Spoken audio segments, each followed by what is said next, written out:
এই শালা ভুড়ি বাবলা প্রায় প্রায় মাঠে এসে বাথরুম করে। কত সুন্দর 2 তলা বাড়ি ওর, হ্যাঁ, এত সুন্দর টাইলস ওর বাথরুম।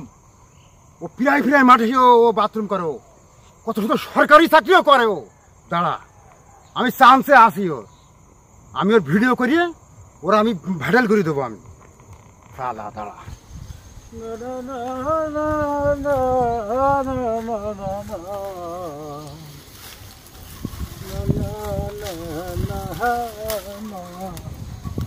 কাজটা আজকে খুব শান্তিভাবে করতে হবে।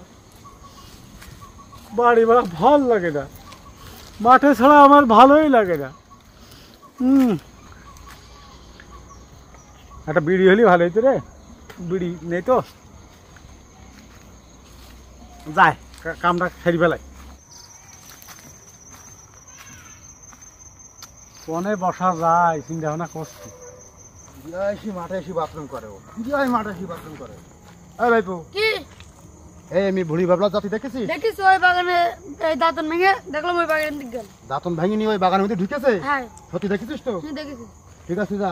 আচ্ছা যাই আমি ভালো দিকে একটু ঝোপঝাড়ের মধ্যে বসতে হবে। সেটাকে বুঝছি না, হারে আমি এখানে বসে রয়েছি, বসে বসে কান খাচ্ছি। যাই হোক, কি শান্তি। সমুদ্রের সাবাল, তুমি তাহলে আজকে মান্দার গাছের গুড়ায় বইসাও? হ্যাঁ, আমি তো খোঁজ দিস তোমার এইভাবে। তুমি বহুদিন ধরে তুমি এই মাঠে এসে বাথরুম করো, পাইছি আজকে আমি তোমার। আজকে আমি ভাইরাল করিয়েই ছাড়বো আজকে।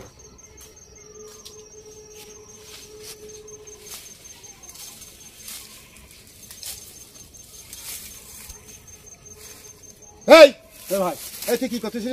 হ্যাঁ, কি করতেছিস? হ্যাঁ তুই কি ভাই, বহুদিন তো আমি টার্গেটের ভিতর ধরবো বহুদিন ধরে। হ্যাঁ, তুই প্রায় এসে মাঠে এসে হাগিস। এই এলাকার লোক সব আমার কাছে নালিশ করে, প্রায় তুই এসে মাঠে হাগিস। এই তোর এই স্বভাব কেন? হ্যাঁ, তুই সরকারি চাকরি করিস, ভালো লেখাপড়া জানলে ওলা সাবাল তুই। এই তোর কত সুন্দর 2 তলা বাড়ি, তোর বাড়ি আমি গেছি, কি সুন্দর টাইল দিয়ে তুই বাথরুম বানাইছিস। আর তুই কি না ওই সুন্দর বাথরুম ধুয়ে তুই প্রায় এসে মাঠে এসে বাথরুম করিস, প্রায় এসে মাঠে বাথরুম করিস। এই তোর এই স্বভাব কেন? হ্যাঁ, আমার আছুরির দাঁতন দিয়ে তুমি দাঁত মারতে মাঠে এসে হাঁক দিছাও। এই দাঁড়া, আমার কথা শোন। এই মহিলারা সব আমার কাছে কমপ্লেন দিয়েছে, তোর ওই পায়খানার জন্য মানুষের মাঠে আসতে পারে না। হ্যাঁ, চাকরি চলে যায় যাক। তুই আজকে তাহলে করার কর, তুই তো আর কোনো দিন এই মাঠে এসে তুই আর বাথরুম করতে পারবি। সব বিয়া তো ছেলে ফেলে